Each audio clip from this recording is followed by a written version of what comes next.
നമ്മുടെ കണ്ണുകൾ നമ്മൾ ഉറപ്പിച്ചു നിർത്തേണ്ടത് ആരിലാണ്? കല്ല് അപ്പമായി തീരാൻ കൽപ്പിക്കാൻ ആവശ്യപ്പെട്ടപ്പോൾ അതല്ല ദൈവം എന്നെ ഫലമേൽപ്പിച്ച മാർഗം എന്ന് പറഞ്ഞ യേശുവിലാണ്. അല്ലാതെ അത്ഭുതങ്ങൾ കാണിച്ച് ഗിമ്മിക്കുകൾ കാണിച്ച് മനുഷ്യനെ വരുത്തുന്നവനിലല്ല നമ്മൾ എന്ത് ചെയ്യേണ്ടത്? കണ്ണുകൾ നിർത്തേണ്ടത്. ഇന്നത്തെ ഒരു പ്രശ്നം എന്ന് പറയുന്നത് അങ്ങനെ ആ ഒരു ലെവലിലുള്ള ആളുകളിലേക്കാണ് നമ്മളുടെ കണ്ണുകൾ മുഴുവൻ പോകുന്നത്. ബഹ്റൈനിലൊരു ദൈവദാസൻ വന്ന് പ്രസംഗിക്കാൻ വേണ്ടി അദ്ദേഹം തന്നെ നോട്ടീസിന്റെ മോഡലെല്ലാം അയച്ചു കൊടുത്തു. അദ്ദേഹം അയച്ചു കൊടുത്ത നോട്ടീസിനകത്ത് അദ്ദേഹം ഉയർപ്പിച്ച ആളുകളുടെ പേരുകളും എല്ലാം ഉണ്ടായിരുന്നു. ഇത്ര പേരെ ഞാൻ മരിച്ചവരിൽ നിന്ന് ഉയർപ്പിച്ചിട്ടുണ്ട്. ബഹ്റൈനിലാണല്ലോ ഞാൻ കഴിഞ്ഞ വർഷം ബഹ്റൈൻ പോയപ്പോൾ അവിടുന്ന് ഇദ്ദേഹത്തെ ഇനി വിസ കിട്ടാൻ ബുദ്ധിമുട്ടായിരുന്നു. പിന്നെ അദ്ദേഹത്തിന് വിസ ഒക്കെ അഡ്ജസ്റ്റ് ചെയ്ത് കൊടുത്ത ഒരു സഹോദരൻ എന്നോട് പറഞ്ഞതാണ്, ഈ നോട്ടീസ് അടിച്ചപ്പോൾ ബഹ്റൈനിലുള്ള വിശ്വാസികൾ എന്ത് ചെയ്തു? മരിച്ചവരെ ഉയർപ്പിച്ചു എന്നുള്ള കാര്യം അടിച്ചില്ല. ഇനി അവിടെ പ്രശ്നങ്ങളൊന്നും ഉണ്ടാകേണ്ടെന്ന് വെച്ചുകൊണ്ട്. പക്ഷേ ഇദ്ദേഹം ആ നോട്ടീസ് കണ്ടിട്ട് അത് മാറ്റിയിട്ട് ഞാൻ മരിച്ചവരെ ഉയർപ്പിച്ച കാര്യം അതിനകത്ത് അടിക്കുന്ന നോട്ടീസ് അടിച്ചാൽ മതിയെന്ന് പറഞ്ഞ് അങ്ങനെ അടുപ്പിച്ചു. രണ്ടാമത് ആലോചിച്ച് നോക്കണം. പക്ഷേ യേശു കർത്താവിൻ്റെ അടുത്ത് ചെല്ലുമ്പോഴത്തേക്ക് യേശു കർത്താവ് അവൻ ചെയ്ത അത്ഭുതങ്ങളെല്ലാം പ്രൊജക്റ്റ് ചെയ്യാനല്ല പരിശ്രമിക്കുന്നത്. എന്താ അവൻ വാസ്തവത്തിൽ ഈ അത്ഭുതങ്ങൾ ചെയ്യുന്നത് പോലും അത്ഭുതം കാണിക്കാൻ വേണ്ടിയൊന്നുമല്ല. എന്തിനു വേണ്ടിയാണ്? അവൻ്റെ മനസ്സലിവ് കൊണ്ടാണ്. എന്ന് തന്നെയല്ല, ജീവിതത്തിൽ ഒരിക്കൽ പോലും അവന് വേണ്ടി ഒരു അത്ഭുതം ചെയ്തിട്ടില്ല. 5 അപ്പം കൊണ്ട് 5000 പേരെ പോഷിപ്പിച്ചവൻ ഒരു അത്തിപ്പഴമെങ്കിലും കിട്ടാൻ കൊതിച്ച യേശുവിനെയാണ് നമ്മൾ കാണുന്നത്. മരുഭൂമിയിൽ അവനെ വിശന്നപ്പോൾ അവനൊരു അത്ഭുതം പ്രവർത്തിച്ച് അവന്റെ വിശപ്പിനെ മാറ്റുവാൻ പരിശ്രമിക്കുന്നില്ല. He was not jumping from the heights. ഉയരത്തിൽ നിന്ന് താഴോട്ട് ചാടാൻ പറഞ്ഞപ്പോൾ എന്നാ കാണിച്ചു തന്നേക്കാമെന്ന് പറഞ്ഞ ഒരു യേശുവിനെ അല്ല നമ്മൾ കാണുന്നത്. കാല് കഴുകാനായിട്ട് ഇറങ്ങി വരുന്ന യേശുവിനെയാണ് നമ്മൾ കാണുന്നത്. ഒരു സെർവൻ്റ് ആയിട്ടുള്ള യേശുവിനെയാണ്, ബ്ലെസ്ഡ് ആർ ദ പൂവർ എന്ന് പറയുന്ന ഒരു യേശുവിനെയാണ് നമ്മൾ കാണുന്നത്. നമ്മുടെ സ്പോട്ട്ലൈറ്റ് നമ്മൾ മാറ്റുന്നതാണ് പ്രശ്നം ഉണ്ടായിരിക്കുന്നതായ കാര്യം. ഞാൻ പറയട്ടെ, ഈ പുസ്തകങ്ങൾ വായിക്കുമ്പോഴും മറ്റുള്ള കാര്യങ്ങൾ പറയുമ്പോഴും എല്ലാം നമ്മൾ മനസ്സിലാക്കണം, ദേ ആർ ജസ്റ്റ് അവർ ഫെലോ പിൽഗ്രിംസ്. നമ്മളെപ്പോലെ തന്നെ വീണ്ടും ജീവിതത്തിൽ നമ്മളെപ്പോലെ തന്നെ ജീവിക്കുന്ന ആളുകളാണ് ഇവർ. നമ്മൾ മനസ്സിലാക്കണം. അതായത് ഏതെങ്കിലും ഒരു പ്രത്യേക ഗ്രൂപ്പിനായിട്ട് ദൈവം ഒരു സ്പിരിച്വൽ എബിലിറ്റി കൊടുത്തിട്ടില്ല. പ്രാർത്ഥിക്കാനായിട്ട് ചില സ്പെഷ്യൽ എബിലിറ്റി ഉള്ള ആളുകൾക്ക് മാത്രമായിട്ട് ദൈവം കൊടുത്തിട്ടില്ല. പ്രസംഗിക്കാനുള്ള കഴിവുള്ള എന്തും ആയിക്കോട്ടെ, ദൈവത്തിന് അങ്ങനെയുള്ള ഒരു ഗ്രൂപ്പിനെ മാറ്റി നിർത്താനോ മറച്ചു നിർത്താനോ ഒന്നും ദൈവം വാസ്തവത്തിൽ ആഗ്രഹിക്കുന്നില്ല.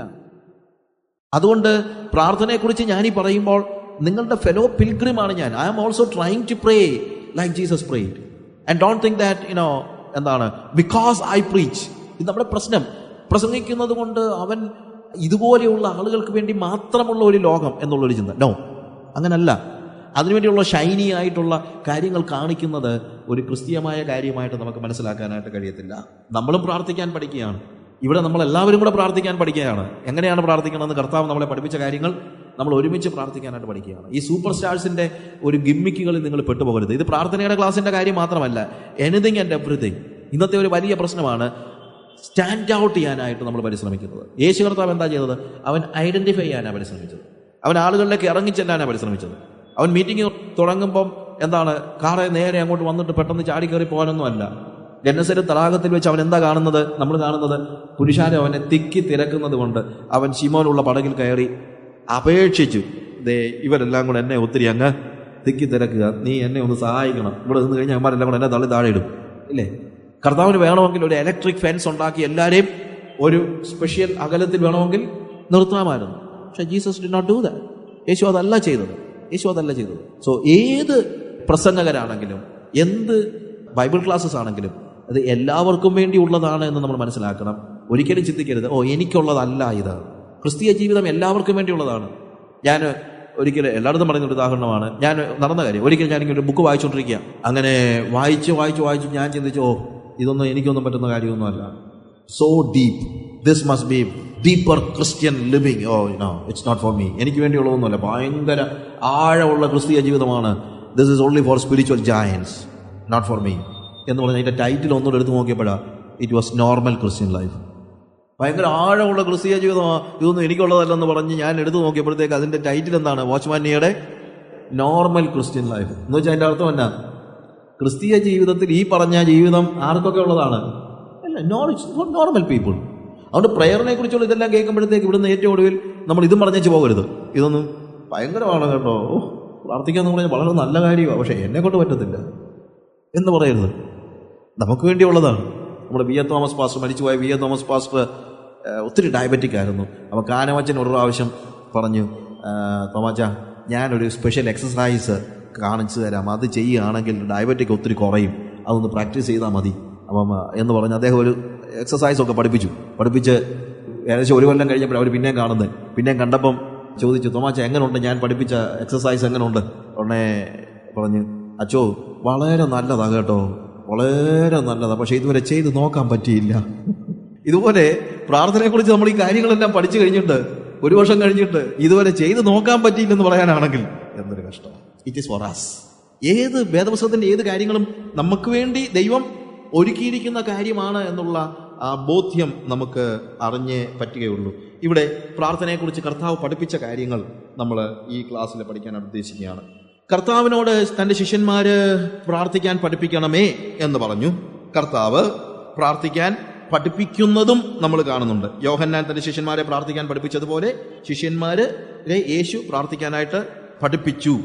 എന്നാൽ എങ്ങനെ പ്രാർത്ഥിക്കണമെന്ന് മത്തായിയുടെ സുവിശേഷത്തിൽ അവൻ പറയുന്നതിന് മുമ്പ് എങ്ങനെ പ്രാർത്ഥിക്കരുതെന്നാണ് പറഞ്ഞത്. അതെന്താന്ന് ചോദിച്ചു കഴിഞ്ഞാൽ, ഇതുവരെ പ്രാർത്ഥിച്ചിട്ടില്ലാത്ത ഒരാളോടാണെങ്കിൽ എങ്ങനെ പ്രാർത്ഥിക്കണമെന്ന് പറഞ്ഞാൽ മതി. പക്ഷേ എപ്പോഴും പ്രാർത്ഥിച്ചുകൊണ്ടിരിക്കുന്നവരാകുമ്പോൾ എങ്ങനെ പ്രാർത്ഥിക്കരുതെന്ന് പഠിപ്പിച്ചാലേ പറ്റുള്ളൂ. ഞാൻ പറഞ്ഞതിന്റെ വ്യത്യാസം മനസ്സിലാക്കുകയാണ്. ഇതുവരെയും പ്രാർത്ഥിച്ചിട്ടില്ലാത്തവരാണെങ്കിൽ നമുക്ക് ഈ മറ്റ് കൺട്രീസിലൊക്കെ നമുക്കറിയാമല്ലോ, ഡ്രൈവ് ചെയ്യുന്നത് എസ്പെഷ്യലി ലെഫ്റ്റ് ഹാൻഡ് ഡ്രൈവാണ്. ഈ ലെഫ്റ്റ് ഹാൻഡ് ഡ്രൈവ് പഠിക്കാൻ ചെല്ലുമ്പോഴുള്ള ഒരു പ്രശ്നം, അവരുടെ പഠിപ്പിക്കുന്നതിന് മിക്കവരും പറയും ഇവനെ പഠിപ്പിക്കാൻ വലിയ പാടില്ല, കാര്യം ഇവൻ ഓൾറെഡി മറ്റൊരു രീതിയിൽ ഇത് പഠിച്ചു വെച്ചിരിക്കുകയാണ്. അപ്പോൾ അതുകൊണ്ട് ഇറ്റ്സ് വെരി ഡിഫിക്കൽട്ട്. അല്ലാത്തവർക്കാണെങ്കിൽ അങ്ങനെ ഒരു പ്രോബ്ലം ഉണ്ടാകത്തില്ല. ഇതേപോലെ തന്നെ യേശുവിൻ്റെ ശിഷ്യന്മാർ നേരത്തെ പ്രാർത്ഥിച്ചുകൊണ്ടിരുന്നവരായിരുന്നതുകൊണ്ട് യേശു കർത്താവ് അവരെ പ്രാർത്ഥിക്കാൻ പഠിപ്പിക്കുമ്പോൾ ആദ്യം എങ്ങനെ പ്രാർത്ഥിക്കണമെന്ന് പറയുന്നതിന് മുമ്പേ തന്നെ എന്തോ പറഞ്ഞു, എങ്ങനെ പ്രാർത്ഥിക്കരുതെന്ന്. നമ്മൾ തെറ്റായ ഒരു വഴിയിലൂടെ പോവുകയാണെങ്കിൽ ആ വഴി മുന്നോട്ട് പോകുന്നത് കൊണ്ട് അർത്ഥമൊന്നുമില്ല. നമ്മൾ ചെയ്തുകൊണ്ടിരിക്കുന്ന കാര്യം തെറ്റാണെങ്കിൽ അതിൽ നിന്ന് മടങ്ങി വരാനായിട്ട് നമുക്ക് കഴിയണം, എന്നാലേ പറ്റുള്ളൂ. അപ്പം നമ്മളുടെ ഒരു പ്രോബ്ലം എന്ന് വെച്ച് കഴിഞ്ഞാൽ, ഇത്രയും നാൾ ഞാൻ പ്രാർത്ഥിച്ചാൽ കുഴപ്പമൊന്നും ഉണ്ടായില്ല, ഇനി ഞാൻ ഇങ്ങനെ തന്നെ അങ്ങോട്ട് പ്രാർത്ഥിക്കുന്നതേ ഉള്ളൂ എന്നാണ് നമ്മളുടെ ചിന്ത.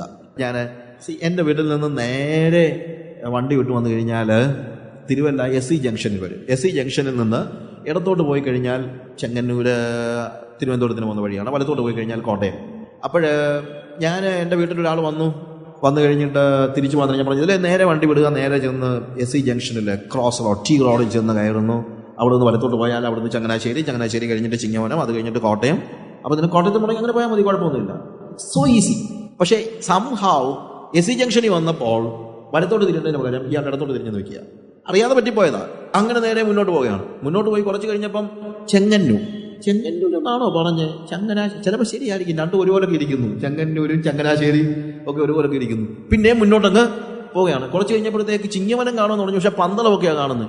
പന്തളമൊക്കെ കഴിഞ്ഞപ്പോഴത്തേക്ക് ഒരാളെ വഴി തടഞ്ഞു നിർത്തിയിട്ട് ചോദിച്ചു, ഞാൻ ഇനി കോട്ടയത്തോട്ട് പോകാൻ എത്ര കിലോമീറ്റർ പോകണം? എന്നെ ചോദിച്ചു, നിങ്ങൾ എങ്ങോട്ടേക്ക് പോകുന്നത്, എവിടുന്നാണ് വന്നത്? ഞങ്ങൾ തിരുവല്ല ജംഗ്ഷനിൽ നിന്ന് വലത്തോട്ട് തിരിഞ്ഞ് പോകണമെന്ന് പറഞ്ഞു, അല്ലെങ്കിൽ ഇടത്തോട്ട് തിരിഞ്ഞ് പോകണമെന്ന് പറഞ്ഞു. കോട്ടയത്തിന് പോകാനാ. ഉടനെ ഇയാളെന്ത് പറയും, എൻ്റെ പൊന്നു സഹോദര, നിങ്ങൾ പോകുന്നത് തെറ്റായ ദിശയിലാണ്, ഇല്ലേ? നിങ്ങൾ ഇങ്ങനെ പോയി കഴിഞ്ഞാൽ നിങ്ങൾ കോട്ടയത്ത് ചെല്ലത്തില്ല. കോട്ടയത്ത് ചെല്ലണമെങ്കിൽ നിങ്ങൾ എവിടുന്നാ തിരിച്ചത്? SC ജംഗ്ഷനിലാണെങ്കിൽ ആ SC ജംഗ്ഷനിലേക്ക് മടങ്ങി ചെന്നിട്ട് പിന്നെ നേരെ പോകണം. അപ്പോൾ ഡ്രൈവ് ചെയ്യുന്ന ആൾ പറയാം, ഞാൻ എന്താണെങ്കിലും ഇത്രയും മുന്നോട്ടാണ് പോയി, ഇനി മുന്നോട്ടേ പോകുന്നുള്ളതെന്ന് പറഞ്ഞു കഴിഞ്ഞാൽ ഇയാൾ കോട്ടയത്ത് ചെല്ലുമോ? ഇയാൾ കോട്ടയത്ത് ചെല്ലത്തില്ല. ഇതുപോലെയാണ് ഞാൻ ഇത്രയും നാൾ പ്രാർത്ഥിച്ചത്, ഇങ്ങനെയൊക്കെയാണ്, ഇനിയിപ്പോൾ ഇങ്ങനെ പ്രാർത്ഥിക്കാൻ ഞാൻ ചിന്തിക്കുന്നുള്ളൂ എന്ന് പറഞ്ഞു കഴിഞ്ഞാൽ. അതുകൊണ്ട് ഇത്രയും നാൾ നമ്മൾ പ്രാർത്ഥിച്ചു, ചിലപ്പോൾ തെറ്റായ രീതിയിലാണ് നമ്മളുടെ പ്രാർത്ഥിച്ചതെങ്കിൽ ദൈവം ഒരു പക്ഷേ ക്ഷമിക്കുമായിരിക്കും, സഹിക്കുമായിരിക്കും. ശരിക്കും പറഞ്ഞാൽ കർത്താവ് പല കാര്യങ്ങളും നമ്മളെ സഹിക്കുകയാണ്. He is not just hearing our prayers, sometimes he is bearing our prayers. അവൻ കേൾക്കുക മാത്രമല്ല, ചിലപ്പോൾ അവന് സഹിക്കുകയും കൂടെയാണ്. ഇത്രത്തോളം യഹോവ സഹായിച്ചു എന്ന് പറയുന്നതിനേക്കാൾ ഇത്രത്തോളം യഹോവ സഹിച്ചെന്ന് പറയുന്നതാണ് കുറെ കൂടെ കറക്റ്റ്. ഒരുപക്ഷെ കർത്താവ് സഹിക്കുന്നുണ്ടായിരിക്കും, പക്ഷെ കർത്താവ് ഉദ്ദേശിക്കുന്ന നിലയിൽ പ്രാർത്ഥിക്കാൻ നമുക്ക് കഴിയുന്നില്ലെങ്കിൽ അതൊരു വല്ലാത്തൊരു ഡിസാസ്റ്റർ. അതുകൊണ്ട് പല സമയത്തും ഉണ്ടാകുന്ന പ്രശ്നം, പ്രേയറിനെ കുറിച്ചൊരു സെമിനാറോ അല്ലെങ്കിൽ പ്രാർത്ഥനയെക്കുറിച്ച് എന്തെങ്കിലും ഒരു പഠനം എന്ത് നിർത്തിയാലും ആര് വന്നാലും നമ്മളോട് പറയുന്നതെന്നറിയാമോ, നമ്മൾ ചെയ്തുകൊണ്ടിരിക്കുന്ന കാര്യങ്ങൾ കൂടുതൽ ചെയ്യണമെന്നാണ്. പക്ഷെ കൂടുതൽ ചെയ്യുന്നത് നല്ലതാണ്. ഇപ്പം ഞാനിപ്പോൾ വന്നിട്ട് പറയുന്നത് എല്ലാവരും വിളിച്ച് എല്ലാവരും ഇമോഷണലായിട്ട് പ്രസംഗിക്കുകയാണെങ്കിൽ, ഇമോഷണലായിട്ട് എന്ത് പറയും, പ്രിയമുള്ളവരെ നിങ്ങൾ എത്ര മണിക്കൂർ പ്രസംഗിക്കുന്നുണ്ട്? 1/2 മണിക്കൂറോ? അല്ല, പോരാ. കർത്താവ് പത്രോസിനോട് ചോദിക്കുന്നു, 1 മണിക്കൂറെങ്കിലും എന്നോടുകൂടെ ഉണർന്നിരിപ്പാൻ നിനക്ക് കഴിയുകയില്ലയോ? 1 മണിക്കൂർ പ്രാർത്ഥിക്കാത്തവൻ എന്തോ ക്രിസ്ത്യാനി. അതുകൊണ്ട് ഇന്ന് രാത്രി തീരുമാനിക്കുക, 1/2 മണിക്കൂറല്ല 1 മണിക്കൂർ പ്രാർത്ഥിക്കും. ആഴ്ചയിൽ നീ എത്ര വട്ടം ഉപവസിക്കുന്നുണ്ട്? പരീക്ഷ 2 വട്ടം ഉപവസിക്കുന്നുണ്ട്. നീ 3 വട്ടം ഉപവസിച്ചില്ലെങ്കിൽ പിന്നെന്തോ ക്രിസ്ത്യാനിയാ. അതുകൊണ്ട് നീ 3 വട്ടം ഉപവസിക്കുക. ഇങ്ങനെ ചെയ്തുകൊണ്ടിരിക്കുന്ന കാര്യങ്ങൾ കൂടുതൽ കൂടുതൽ പറയാനുള്ള ഒരു ആഹ്വാനമാണ് പൊതുവെ ഉണർവ് യോഗങ്ങളിലെല്ലാം നമ്മൾ കേൾക്കുന്നത്. പക്ഷെ ഞാൻ ചോദിക്കുന്ന ചോദ്യം, അരമണിക്കൂർ പ്രാർത്ഥിച്ചത് തന്നെ തെറ്റായ ദിശയിലാണെങ്കിൽ അത് 1 മണിക്കൂർ ആക്കിയത് കൊണ്ട് എന്താ ഗുണം? 1 മണിക്കൂർ പ്രാർത്ഥിക്കുന്നത് തെറ്റൊന്നും അല്ലെങ്കിലും നമ്മൾ പ്രാർത്ഥിച്ചുകൊണ്ടിരിക്കുന്നത് ദൈവം ഉദ്ദേശിക്കുന്ന നിലയിലല്ലെങ്കിൽ ആദ്യം ആവശ്യമായിരിക്കുന്നത് കർത്താവിൽ നിന്ന് നമ്മൾ മനസ്സിലാക്കുകയാണ് എവിടെയാണ് എനിക്ക് പാളിച്ച പറ്റിയത്. അവിടെ നിന്ന് മടങ്ങി വരാനുള്ള, തിരിച്ചു വരാനുള്ള ഒരു പദ്ധതിയാണ് ആദ്യം നമ്മൾ നോക്കണം. അതിനുശേഷം വേണം കൂടുതൽ പ്രാർത്ഥിക്കാൻ. കൂടുതൽ പ്രാർത്ഥിക്കും തെറ്റല്ല, പക്ഷെ കൂടുതൽ പ്രാർത്ഥിക്കുമ്പോൾ എന്ത് വേണം? ദൈവികമായ ദൈവം ഉദ്ദേശിക്കുന്ന നിലയിൽ പ്രാർത്ഥിക്കാനായിട്ട് നമുക്ക് കഴിയണം. മത്തായിയുടെ സുവിശേഷം 6-ാം അധ്യായത്തിന്റെ 5-6 വാക്യങ്ങൾ വായിക്കുമ്പോൾ, നിങ്ങൾ പ്രാർത്ഥിക്കുമ്പോൾ കപടഭക്തിക്കാരെ പോലെ ആകരുത്. അവർ മനുഷ്യർക്ക് വിളങ്ങേണ്ടതിന് പള്ളികളിലും തെരുക്കോണുകളിലും നിന്നുകൊണ്ട് പ്രാർത്ഥിപ്പാൻ ഇഷ്ടപ്പെടുന്നു. അവർക്ക് പ്രതിഫലം കിട്ടിപ്പോയി എന്ന് ഞാൻ സത്യമായിട്ട് നിങ്ങളോട് പറയുന്നു. നീയോ പ്രാർത്ഥിക്കുമ്പോൾ അറയിൽ കിടന്ന് വാതിലടച്ച് രഹസ്യത്തിലുള്ള നിന്റെ പിതാവിനോട് പ്രാർത്ഥിക്കുക. രഹസ്യത്തിൽ കാണുന്ന നിന്റെ പിതാവ് നിനക്ക് പ്രതിഫലം തരും. നോക്കുക, നിങ്ങൾ പ്രാർത്ഥിക്കുമ്പോൾ പരീശന്മാരെ പോലെ, അവിടെ കപടഭക്തന്മാരെ പോലെ എന്ന് പറയുന്നത് ആരെ കുറിച്ചാണ്? പരീശന്മാരെ പോലെ ആകരുത്. നിങ്ങൾ എങ്ങനെ പ്രാർത്ഥിക്കണമെന്ന് പറയുന്നതിന് മുമ്പേ പറയുന്നത് എന്താണ്? നിങ്ങൾ പ്രാർത്ഥിക്കുന്ന പരീശന്മാരെ പോലെ ആകരുത്. അതിനൊരു കാരണമുണ്ട്. ആ കാലയളവിൽ ഏറ്റവും കൂടുതൽ പ്രാർത്ഥനാ മനുഷ്യരായി അറിയപ്പെട്ടിരുന്നവർ പരീശന്മാരാണ്. ഈ പരീശന്മാരെന്ന് പറയുന്നത് നമ്മുടെ മനസ്സിൽ പെട്ടെന്ന് തന്നെ മോശക്കാരായ ഒരു ഗ്രൂപ്പായിട്ടാണ് നമ്മുടെ മനസ്സിൽ വരുന്നതെങ്കിലും ശരിക്കും യേശു കർത്താവിൻ്റെ കാലഘട്ടത്തിലും അതിനു മുമ്പുള്ള കാലഘട്ടത്തിലും പരീശന്മാരെ വളരെ ഭക്തന്മാരായ ആളുകളായിട്ടാണ് അറിയപ്പെടുന്നത്. പൗലോസ് തന്നെക്കുറിച്ച് തന്നെ വളരെ അഭിമാനത്തോടെ പറയുന്നത്, ഞാൻ പരീശനിൽ നിന്ന് ജനിച്ച പരീശൻ. അത് ഭയങ്കര അഭിമാനമായിട്ടാണ്. കാരണം സിറിയയുടെ കീഴിൽ ഇസ്രായേൽ അമർന്നു പോയതായ ഒരു സാഹചര്യത്തിൽ സിറിയൻ ആന്റിയോക്കസ് എപ്പിഫാനസിന്റെ ഭരണം അവിടെ വളരെ ശക്തമായിരുന്നതായ ഒരു കാലഘട്ടത്തിൽ അവിടെ യഹൂദ ആരാധന അവൻ നിഷേധിച്ചു കളഞ്ഞു. യഹൂദ ആരാധന നടത്താൻ പറ്റത്തില്ല. അങ്ങനെ ആരാധന നടത്താൻ പറ്റാതിരുന്ന ഒരു കാലഘട്ടത്തിൽ അവർ രഹസ്യത്തിലാണ് പ്രാർത്ഥന നടത്തിക്കൊണ്ടിരുന്നത്. ആ കാലയളവിൽ ഈ സിറിയൻ പേഴ്സിക്യൂഷനിൽ ധീരതയോടുകൂടെ ഉറച്ചു നിന്നതായ 2 ഗ്രൂപ്പുകളുണ്ട്. ഒന്ന് എസേന്യരാണ്. അവർ മരുഭൂമിയിലേക്ക് ഓടിപ്പോയി അവിടെ പോയി താമസിച്ച് സന്യാസാശ്രമങ്ങൾ ഉണ്ടാക്കി അവിടെ വേദപുസ്തകം തർജ്ജമ ചെയ്യുകയും വേദപുസ്തകം പകർത്തി എഴുതുകയും ഒക്കെ ചെയ്തുകൊണ്ടിരുന്ന ആളുകൾ. എന്നാൽ രണ്ടാമത്തെ ഒരു ഗ്രൂപ്പ് പട്ടണത്തിൽ തന്നെ താമസിച്ചുകൊണ്ട് ദൈവത്തിന് വേണ്ടി നിലകൊണ്ടവരായ വിശുദ്ധന്മാരായ ആളുകളാണ്. അവരാണ് പരീശന്മാർ. അപ്പോൾ പരീശന്മാർ വളരെ ധീരതയോടുകൂടെ കർത്താവിന് വേണ്ടി ദൈവത്തിന് വേണ്ടി നിലകൊണ്ടതായ ആളുകളാണ് എന്ന് നമ്മൾ അറിയണം. അതുകൊണ്ട് പ്രാർത്ഥന എന്ന് പറയുന്നത് അവരുടെ ഒരു പ്രധാനപ്പെട്ട പ്രാർത്ഥിക്കാനായിട്ട് അവർ അനേകം സമയം ചെലവഴിച്ചിരുന്നു. അവർ നന്നായിട്ട് പ്രാർത്ഥിക്കുന്നവരുമായിരുന്നു. എന്നാൽ കുറച്ചു കാലം കഴിഞ്ഞപ്പോഴത്തേക്ക് ഇവരിൽ കുറേയൊക്കെ അഭിനയം കടന്നുകൂടി എന്നുള്ളത് ശരിയാണ്. അതുകൊണ്ട് പരീശന്മാരെല്ലാം മോശക്കാരാണെന്നൊന്നും അർത്ഥമില്ല. പക്ഷെ പരീശന്മാരിൽ നല്ലൊരു ശതമാനവും ഈ പ്രാർത്ഥനയും മറ്റും മനുഷ്യർക്ക് വിളങ്ങേണ്ടതിന് കാണിച്ചു എന്നുള്ളത് മാത്രമേ ഉള്ളൂ. അന്ന് ആരെങ്കിലും പ്രാർത്ഥിക്കുമ്പോൾ അവന്റെ ഒരു മാതൃകാ പുരുഷനായി പല സമയത്തും ഉണ്ടായിരുന്നത് ആരാണ്? പരീശന്മാരാണ്. അതുകൊണ്ട് കർത്താവ് പറയാണ്, നിങ്ങൾ പ്രാർത്ഥിക്കുമ്പോൾ പരീശന്മാരെ പോലെ പ്രാർത്ഥിക്കരുത്. നിങ്ങൾ പ്രാർത്ഥിക്കുമ്പോൾ കപടഭക്തിക്കാരെ പോലെ അരുത്. അവരുടെ ഏറ്റവും വലിയ പ്രശ്നം എന്താണെന്ന് ചോദിച്ചു കഴിഞ്ഞാൽ അവര് മനുഷ്യർക്ക് വിളങ്ങേണ്ടതിന് വേണ്ടി പ്രകടനാത്മകമായി അവർ കാര്യങ്ങൾ ചെയ്യുന്നു. മത്തായിയുടെ സുവിശേഷം 23-ാം അധ്യായത്തിന്റെ 5-6 വാക്യങ്ങൾ വായിക്കുമ്പോഴും അവിടെ എഴുതിയിരിക്കുന്നത്, അവർ തങ്ങളുടെ പ്രവൃത്തികളെല്ലാം മനുഷ്യർ കാണേണ്ടതിനത്രേ ചെയ്യുന്നത്. തങ്ങളുടെ മന്ത്രപ്പെട്ട വീതിയാക്കി അവർ തൊങ്ങൽ വലുതാക്കുന്നു. ഇവിടെ മന്ത്രപ്പെട്ടെന്ന് പറയുന്നത് മറ്റൊന്നുമല്ല, പണ്ട് യഹൂദന്മാര് അവരുടെ ന്യായപ്രമാണം അവരനുസരിക്കുന്നതായ നിയമങ്ങൾ അവരുടെ വസ്ത്രത്തിന്റെ പ്രത്യേകിച്ച് ഷോൾഡേഴ്സിൽ അവരിങ്ങനെ ഒരു തോൽ ചുരുളിൽ എഴുതി വെക്കുമായിരുന്നു. അപ്പം ഈ തോൽ ചുരുളിന്റെ വലിപ്പം കൂടുമ്പോൾ അതിൻ്റെ അർത്ഥം അവൻ കൂടുതൽ കൽപ്പനകൾ അനുസരിക്കുന്നുള്ളതാണ്. അപ്പം വഴിയെ പോകുന്നത് തന്നെ പറയും, കണ്ടോ ഇവൻ ഭയങ്കര ഭക്തനാണ്, കേട്ടോ അവൻ എത്രമാത്രം കൽപ്പനകൾ അനുസരിക്കുന്നുണ്ട് എന്നൊക്കെ പറയാറുണ്ട്. ഇതുപോലെ പരീശന്മാര് മറ്റുള്ളവർക്ക് വിളങ്ങേണ്ടതിന് കാര്യങ്ങൾ ചെയ്യുന്ന വ്യക്തികളായിരുന്നു. അവരുടെ ഒരു പ്രധാനപ്പെട്ട പ്രശ്നം അവരുടെ പ്രാർത്ഥന എല്ലായ്പ്പോഴും പ്രകടനാത്മകമായിരുന്നു, മറ്റുള്ളവരും കൂടെ കാണുന്ന നിലയിലായിരുന്നു. അതുകൊണ്ട് അവരുടെ പ്രത്യേകത എന്താണ് അവിടെ പറഞ്ഞിരിക്കുന്നത്? അവർ പള്ളികളിലും തെരുക്കോണുകളിലും നിന്നുകൊണ്ട് പ്രാർത്ഥിക്കാൻ ഇഷ്ടപ്പെടുന്നു. എന്താ ഇതിന്റെ അർത്ഥം എന്ന് ചോദിച്ചാൽ, ഈ യഹൂദന്മാരുടെ പ്രാർത്ഥനയ്ക്ക് ഒരു ടൈം ഉണ്ടെന്ന് ഞാൻ പറഞ്ഞല്ലോ. എവരി 3rd hour ദേ പ്രേ. എല്ലാ 3 മണിക്കൂർ കൂടുമ്പോൾ അവർ പ്രാർത്ഥിക്കുന്നുണ്ട്. അപ്പോൾ രാവിലെ 6 മണിക്ക് പ്രാർത്ഥിക്കുന്നു, രാവിലെ 9 മണിക്ക് പ്രാർത്ഥിക്കുന്നു. അത് എവിടെ ഇരുന്നാണെങ്കിലും പ്രാർത്ഥിച്ചാൽ മതി. യെരുശലേമിലാണെങ്കിൽ അവർ ദേവാലയത്തിലേക്ക് അല്ലെങ്കിൽ മുകളിലേക്ക് നോക്കി പ്രാർത്ഥിക്കുന്നു. യെരുശലേമിന് പുറത്താണെങ്കിൽ അവർ യെരുശലേമിലേക്ക് നോക്കി പ്രാർത്ഥിക്കുന്നു. യെരുശലേമിലുള്ളപ്പോൾ അവർ ആകാശത്തേക്ക് നോക്കി ദൈവത്തെങ്കിലേക്ക് നോക്കി പ്രാർത്ഥിക്കുന്നു. യെരുശലേമിന് പുറത്താണെങ്കിൽ അവരെന്ത് ചെയ്യുന്നു?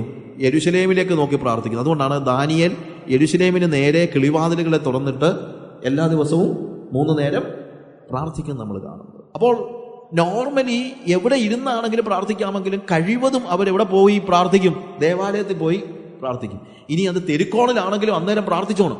പക്ഷെ ഇവരുടെ പ്രാർത്ഥനയുടെ ഒരു പ്രത്യേകത എന്നാന്ന് ചോദിച്ചു കഴിഞ്ഞാൽ, ഒരു ഫിസിക്കൽ ബോഡി പോസ്റ്റർ വളരെ പ്രകടനപരമായി കാണിക്കാൻ പറ്റുന്ന ഒരു പോസ്റ്റർ. കാര്യം ഇവർ ആകാശത്തേക്ക് നോക്കുകയും കൈകൾ വിടർത്തി വലതുകാലം നിലത്തമർത്തി ഇടതുകാലം ഒന്ന് ഉയർത്തി നമ്മൾ ഈ ഓടാനൊക്കെ നിൽക്കുന്ന ഒരു ബോഡി പോസ്റ്ററിലാണ് ഇവർ പ്രാർത്ഥിക്കുന്നത്. ദൈവമേ എന്ന് വിളിക്കുമ്പോഴത്തേക്ക് കൈകൾ ആകാശത്തേക്ക് വിടർത്തി ആകാശത്തേക്ക് കണ്ണുകൾ ഉയർത്തി ആണ് പ്രാർത്ഥിക്കുന്നത്. അപ്പോൾ ഇത് കണ്ടാൽ തന്നെ ആളുകൾക്ക് അറിയാം ഇവരെന്തോ ചെയ്യാണ്, പ്രാർത്ഥിക്കുകയാണ്. നമുക്ക് ഇസ്ലാമിൻ്റെ ഒക്കെ അറിയാമല്ലോ, നിസ്കാരം അവർ വെറുതെ നിന്ന് മനസ്സിൽ പ്രാർത്ഥിക്കുകയല്ലോ, അവർക്ക് അതിനൊരു ബോഡി പോസ്റ്ററുണ്ട് അല്ലേ. ഇതേപോലെ തന്നെ യഹൂദൻ്റെ പ്രാർത്ഥനയിൽ അവരുടെ ശരീര ഭാഷ വളരെ പ്രകടമാണ്. അപ്പം ഇതാര് കണ്ടാലും പ്രാർത്ഥിക്കുകയാണെന്നറിയാം.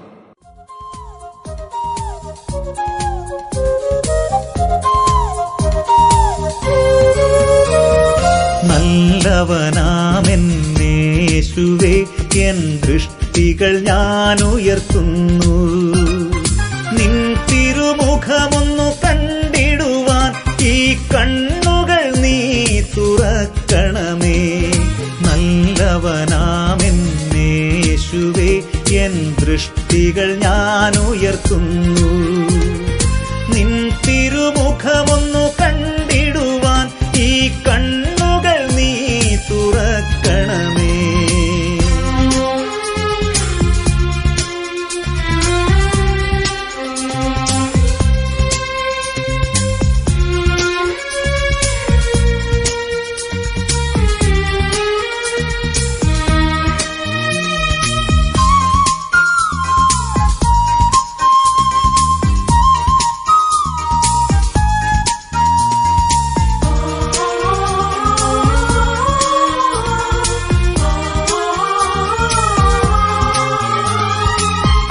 തേടും പറവയെ പോൽ താഴേക്കു നോക്കാതെ,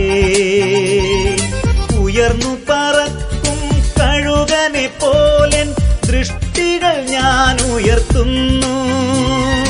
അന്നം തേടും പറവയെ പോൽ താഴേക്കു നോക്കാതെ, ഉയർന്നു പറക്കും കഴുകനെ പോലെൻ ദൃഷ്ടികൾ ഞാൻ ഉയർത്തുന്നു.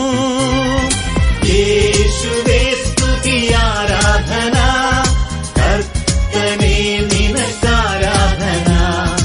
യേശുവേ സ്തുതി ആരാധന, കർത്തനേ നിനക്കാരാധന. നല്ലവനാമെന്നേശുവേ, എൻ ദൃഷ്ടികൾ ഞാൻ ഉയർത്തുന്നു. നിൻ തിരുമുഖമൊന്നു കണ്ടിടുവാൻ ഈ കണ്ണുകൾ നീ തുറക്കണമേ.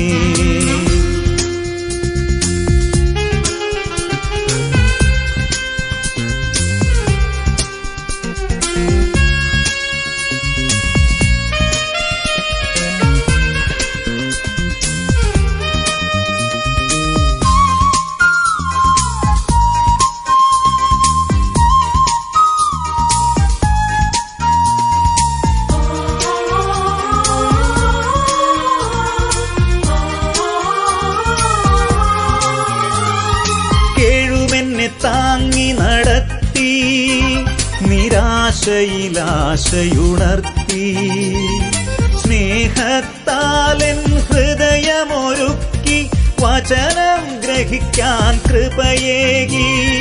കേഴുമെന്നെ താങ്ങി നടത്തി നിരാശയിലാശയുണർത്തി, സ്നേഹത്താലെൻ ഹൃദയമൊരുക്കി വചനം ഗ്രഹിക്കാൻ കൃപയേകി.